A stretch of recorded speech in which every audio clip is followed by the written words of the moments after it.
sometimes it pays off of the fact that you don't know anything really about what's next, what is happening, what is stuff like that. But what I don't like is the fact that wikis are sometimes so slow to, well, pick up clues that I myself are not familiar with because I'm not really that eyeing it up all.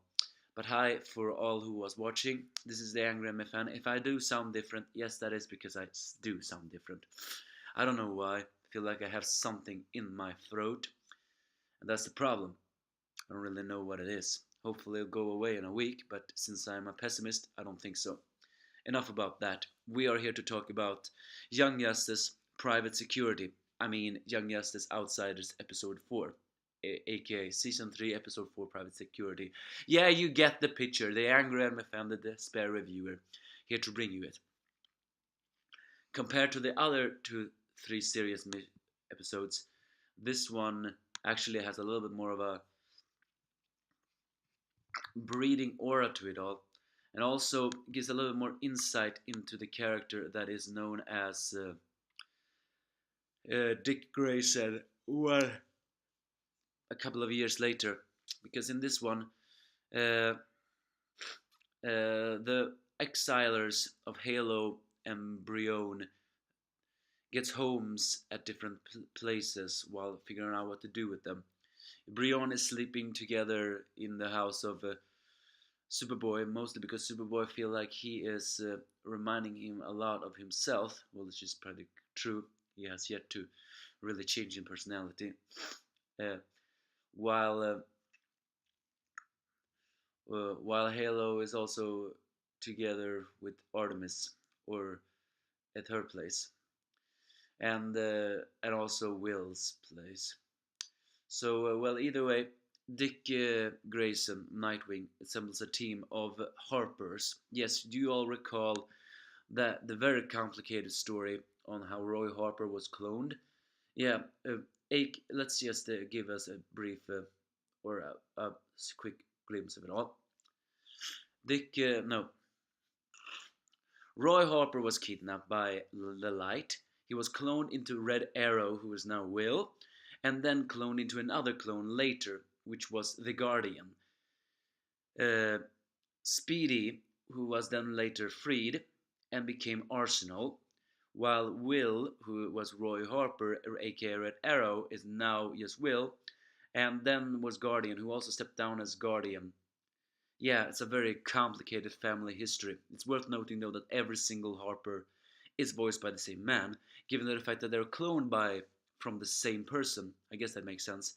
It's also pretty strange though. It seems that Arsenal has made some character development since last time. If you all recall, he was kind of an insufferable jerk in season 2. Well, he was just defrozen, but it was still pretty difficult to see. While Red Arrow, well, self-destructive, did go through some character development. And here it's very clear that Will Harper has really gone through character development. He jokes a lot, and I mean, he is serious, but he is a lot less serious than everything else. And he's even also the fact that he's not as angry as much was, and in fact, he is the one to tell Nightwing, aka Dick, that he needs to get a grip, because according to him, what Nightwing is doing is assembling just squad teams over and over because he needs and also needs to have someone who knows him. Because, well, Nightwing doesn't do teams anymore, not since the loss of Wally, which is still way heavy on his body, or his mind, I mean. So the Harpers is extra security for Will's real job as a security. But then Brick, a criminal, intends to steal something that they have. But the Harpers, together with Dick, all try to repel that and do that pretty well. It does have some minor stories in it all of Brion still being very destructive and, well, angry after all being exiled and all. And also we see a subplot of the fact that Sitana seems to have made a deal with Nabu, although technically we wouldn't exactly call that a deal. If you all recall, Nabu is the Lord of Fate, or sorry, Dr. Fate, the the entity that possesses the helmet, and every human who puts on the helmet becomes Dr. Fate, aka they become him. And if you recall, Satana's father, Satara, put on the helmet and therefore became the new Dr. Fate, and this time more permanently. But it seems that Nabu has made a deal with Satana that once a year for 1 hour, Nabu is allowing Satara allowed to take off the helmet so he can have a talk with her for 1 hour. If there's anything we all to note, which we all saw in the regular season, is that while Nabu may be a Lord of Order, he is not good. I mean, yes, he fights for the good guys, but he is not kind, so to speak. That actually goes very well with an old fated story in poetry. You know, just because a god is made of order does not mean that he is of order. And just like a guy of chaos doesn't mean that it's chaos for evil, just chaos for destruction. Although technically Clarion the Witch Boy, who is the Lord of Chaos, is of evil, but it's also more for the looks because, well, he is just chaos. Dr. Fate is order, meaning that for him there's no need for emotions. It's a very cruel, deal. Just 1 hour for once a year.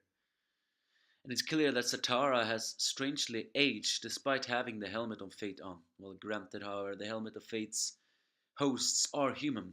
Nabu himself is immortal. So either way, back on the real story is the fact that Artemis tried to make Dr. Fate get luck into the memories of Halo Girl, because Halo Girl really do have some strange memory gaps. We see glimpses of her memory. Apparently once have been hunted by mammoth and many things more. And even according to Dr. Fate, her soul is old. Is that implying that she's older than she looks? I mean, the team are even wary of the fact that Halo seems to know a lot. And why does she know a lot when she has memory losses? Or is she faking all of this, or is she something else? You all remember the Red Arrow incident, right? Well, when the clone Will was a sleeper agent. Is it possible the Halo is something else? Well, they tried to bury her, so they really thought she was dead. But it's clear Halo is something more than even she awares of. So who knows? So either way, a little bit fun, more comedy-like episode. The banter between Dick and Will was very amusing. Even more amusing the fact that Arsenal is still the angry Harper, but it still has some more sarcastic moments of it all. While the Guardian Harper, well, he's just there. He is still fun. So this was an episode that was good for comedy after so many serious episodes. Of course, it did have some emotions. The fact with sorry, the Dr. Fate scenario. But well, I guess we'll see what happens next. An 8 out of 10 for me. But apparently we still got 2 more episodes after that. I'm a bit surprised about that. Not that I'm complaining, I'm just surprised. I just hope people watch it on DC Universe, because I can't. You give me your thoughts if you have any.